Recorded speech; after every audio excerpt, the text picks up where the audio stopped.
So we're getting ready to go out for our 3-hour endurance race here. Watching the weather, as you can tell, it's pretty wet out, but we think it's going to dry out. For that reason, we're running what we call an intermediate tire, the Nitto NT01, which works both in the rain and the dry. It's not ideal for either condition, but for when you have changing conditions like this, it's a good tire to use because then you don't have to worry about changing tires and losing time in the pits.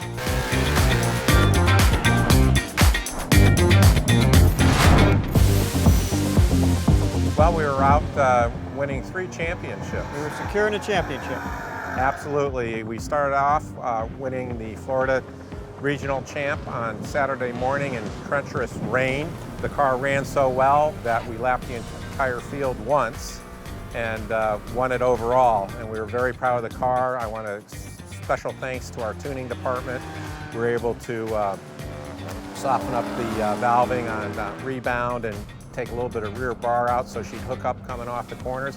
But the car handled great. And then that afternoon, Glen went on to pilot and win the 3-hour endurance championship, the Tropical Endurance Series. Glen did a great job. We were out front the whole way and we won our class. And there again, what's really great about this endurance racing is that we're proving our parts over and over again. And not only are we proving our components that we build and race, we're constantly tuning and making them better and evolving them and taking them always to the next level.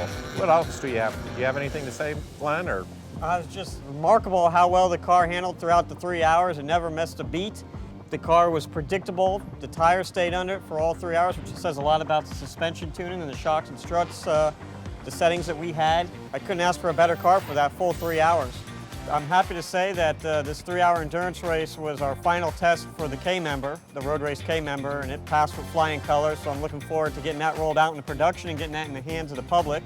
We're also testing some sway bars, more on that coming soon. I don't want to divulge too much right now. Oh no, we got to keep it under gun. But we're still fine-tuning on that end, and we're getting closer to where we want to be. And you know what I want to add to is on the front K member, is that, you know, our drag race team out of Valdosta, we worked in harmony, in conjunction with them. And we told them, hey, this is what we want for the road race version to improve front roll center, widen the track, shorten the track. So you have all your eggs in one basket. And also we stiffened it up in certain areas to put more control, actually in the control arm, and the rear G-track bar as well that we added to it. And what's really nice is people on the forums are, will the original belly pan fit? Absolutely. You tie strap it on with heavy duty tie straps. It's very easily pop on when it's there. And also with the new design, it actually allows the underneath of the car to run cooler because there's less interference with big metal plates and the infrastructure of the production K member. And also it lightens up the front end, and we know that weight is the enemy of performance. Absolutely. Well, what we did is we softened up or took less control on rebound. Okay, which is very instrumental in wet weather conditions. So this way we didn't want the car to be real firm. We wanted to soften it up, and also we softened up the rear bar. And basically, with shock damping and stay bar tuning is what we did, to make it soften it up, make it more drivable for wet conditions. And then, of course, in dry conditions, that setup would have an inherent push. You follow me? So now we got to change our shock settings and also our stay bar settings for dry conditions. So wet conditions is one setup, dry conditions is another setup. And I'll tell you, every track is different, And you might go to that track, the same track one day. The car's the same. I was turning this lap time, but now it's slower. Why is it slower? Well, it rained the other day.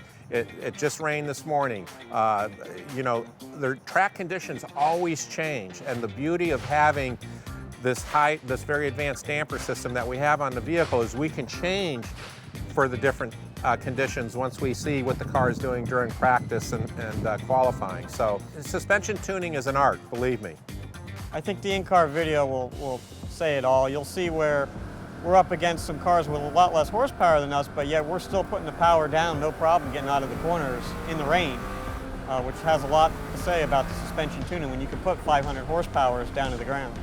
Right, and I also want to compliment, we were on Nitto NT01 tires, which is actually a street tire, and they performed flawlessly, and kudos to the Nitto team for building such a tire that had consistency all the way through the 3-hour endurance race. We knew that, and we could depend on Nitto that would take us through the 3 hours without any tire changes whatsoever.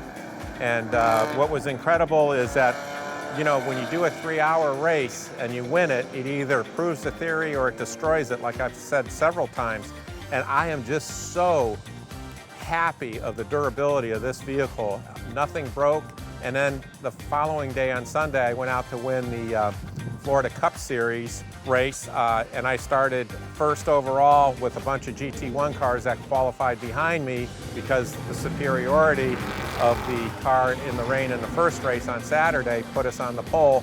But even so, after the end of that race, we finished third overall within all the supercars, the GT1 and GT2 cars and GT3 cars. And so that has a lot to say about the tuning of the vehicle. And this is with a track that is totally green. You know, after it rains for a full day and it's wet the following morning, you know, the pace, you're off 3 or 4 seconds a lap because the track is so green. You know, we haven't laid down any fresh rubber, it's not heat, you know, the track's not hot, but the car still performed very well, very predictable. I was turning lap times within a half a second every lap after lap. Again, I'm just really proud of Team Steeda and that we have the discipline and an ability here in Florida to test every weekend. Like I'm telling you, we have 2 state-of-the-art facilities here in Florida and Georgia, the best tech teams in the business, and we're constantly tuning and testing, and we're testing other people's products, other manufacturing products, to make sure that Steeda is always delivering the best to our customers. And that's one thing I want to say. We race to win so our customers win. And again, I want to thank everybody at Team Steeda that made this weekend happen, and the discipline and the dedication the whole team at Steeda has. And thank you very much.